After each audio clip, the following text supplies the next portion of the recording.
Hello guys, എല്ലാവർക്കും നമസ്കാരം. നമ്മളിന്നിവിടെ ശംഖുപുഷ്പം squash ഉണ്ടാക്കണം എങ്ങനെയാണെന്ന് നോക്കാം. ഞാൻ ഫസ്റ്റ് ടൈമാണ് ഉണ്ടാക്കുന്നത്. നമുക്ക് നോക്കാം സക്സസ് ആവോ ഇല്ലയോ എന്ന്. കുറച്ച് ശംഖുപുഷ്പം പറിച്ചുകൊണ്ടെന്ന് വെച്ചിട്ടുണ്ട്. ഒരു പാനിൽ വെള്ളം വയ്ക്കുക. അതിൽ പട്ട, ഗ്രാമ്പൂ, ഇഞ്ചി ഇവയെല്ലാം ഇട്ട് തിളപ്പിക്കുക. തിളച്ച് വരുമ്പോൾ നമുക്കതിലേക്ക് ശംഖുപുഷ്പം കഴുകി വെച്ച ശംഖുപുഷ്പം കേട്ടോ, അതിൻ്റെ താഴെയുള്ള ഒരു ഗ്രീൻ കളറിലുള്ള ഒരു ഇതുണ്ടല്ലോ, അത് കളഞ്ഞ് വേസ്റ്റ് മാറ്റി വെച്ച് കഴുകി വെച്ചിട്ടുണ്ട്. ഇത് ശംഖുപുഷ്പം നമുക്കൊരു പാത്രത്തിലേക്ക് മാറ്റാം. ഒരു കപ്പോ അല്ലെങ്കിൽ എന്തെങ്കിലും ഇതിലേക്ക് മാറ്റി വയ്ക്കാം. അതിലേക്ക് നമ്മൾ ഈ തിളച്ച വെള്ളം ഓഫ് ചെയ്തിട്ട് ഒരു അരിപ്പ് വെച്ചിട്ട് അതിലേക്ക് ഒഴിക്കാം. ശംഖുപുഷ്പത്തിൻ്റെ ഗുണങ്ങൾ നിങ്ങൾക്ക് എല്ലാവർക്കും അറിയാമെന്ന് വിചാരിക്കുന്നു. അത് ഒത്തിരി ഹെൽത്തി ആയിട്ടുള്ളൊരു ഫ്ലവറാണ്. നമുക്ക് ക്യാൻസർ റെസിസ്റ്റൻ്റ് ആണ്. അതുപോലെ പല പല അസുഖങ്ങൾക്കും അത് ഗുണം ചെയ്യും. ചൂടുവെള്ളം ഒഴിച്ച ഉടനെ തന്നെ ഫ്ലവറൊക്കെ ഒന്ന് വാടി ഇതുപോലെ ആയി കിടക്കും.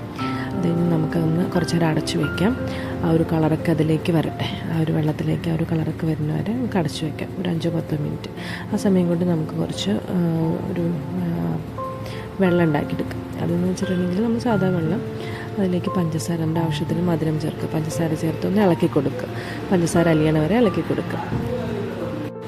ആവശ്യമുണ്ടെങ്കിൽ അതൊന്ന് അരിച്ചെടുക്കുക കേട്ടോ. ചിലപ്പോൾ ഇതൊന്ന് തിളച്ച് കഴിയുമ്പോഴത്തേക്ക് അതിൽ ചെറിയ ചെറിയ തരികളൊക്കെ ഉണ്ടെങ്കിൽ പൊക്കോളും.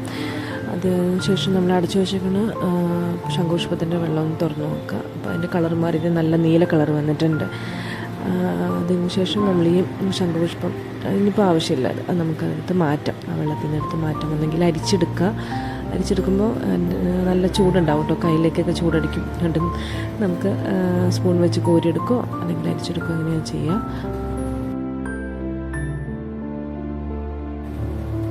ഇത് കണ്ടില്ലേ, ശംഖുപുഷ്പത്തിൻ്റെ കളറെല്ലാം വെള്ളത്തിലേക്ക് ഇറങ്ങിയിട്ടുണ്ട്. അതിനുശേഷം ഒരു 4 നാരങ്ങ, ഒരു 10-12 ഗ്ലാസ് സ്ക്വാഷ് എടുക്കാനുള്ള ഉണ്ടാവും. 4 നാരങ്ങ ഉണ്ടെങ്കിൽ നമുക്ക് 4 നാരങ്ങ കട്ട് ചെയ്ത് വയ്ക്കാം. ഒരു പാത്രത്തിലേക്ക് പിഴിഞ്ഞൊഴിച്ച് വയ്ക്കുക. അതിലേക്ക് നമ്മൾ നേരത്തെ റെഡിയാക്കി വെച്ചേക്കുന്ന ശംഖുപുഷ്പം ജ്യൂസ് ഒഴിക്കണം. എൻ്റെ ആ വീഡിയോ മിസ്സായിപ്പോയി. നമ്മൾ ജ്യൂസ് ഒഴിച്ച് കഴിയുമ്പോൾ അതിൻ്റെ കളർ നല്ലോണം മാറി ബ്ലൂ കളറിൽ നിന്നൊരു വയലറ്റ് അല്ലെങ്കിൽ ഒരു പർപ്പിൾ കളറിലേക്ക് മാറിയിട്ട് നമുക്ക് കാണാൻ പറ്റും. ഒരു നാരങ്ങ ഒഴിച്ചപ്പോൾ എന്തോ ഒരു ഇത് വന്നത് അവിടെ, വേറെ കുഴപ്പമൊന്നുമില്ല. ഒരു കളർ ചേഞ്ച് ഇങ്ങനെ വന്നിട്ടുണ്ട്. പിന്നെ നാരങ്ങയുടെ ഒരു തരിയാണ് കിടക്കുന്നത്. അത് നമുക്ക് വേണമെങ്കിൽ അരിച്ചെടുക്കാം. ഇഷ്ടമുള്ളവർക്ക് അത് അങ്ങനെ തന്നെ കുടിക്കാം, കുഴപ്പമില്ല. ഇപ്പം നല്ല ചൂടോടെ ഇരിക്കുന്നതായിരിക്കും നമ്മുടെ വെള്ളം. നല്ല കളർഫുള്ളായിട്ടുണ്ട് അല്ലേ, സക്സസ് ആയിട്ട് വന്നിട്ടുണ്ട്. നമുക്ക് ഗ്ലാസ്സിലേക്ക് മാറ്റാം. കുടിച്ച് നോക്കിയപ്പോഴും അത്യാവശ്യം നല്ല ടേസ്റ്റ് ഉണ്ടായിരുന്നു. നമുക്ക് ഡൈല്യൂട്ട് ചെയ്തിട്ട് കുടിക്കാം, അല്ലെങ്കിൽ അതേപടി കുടിക്കാം.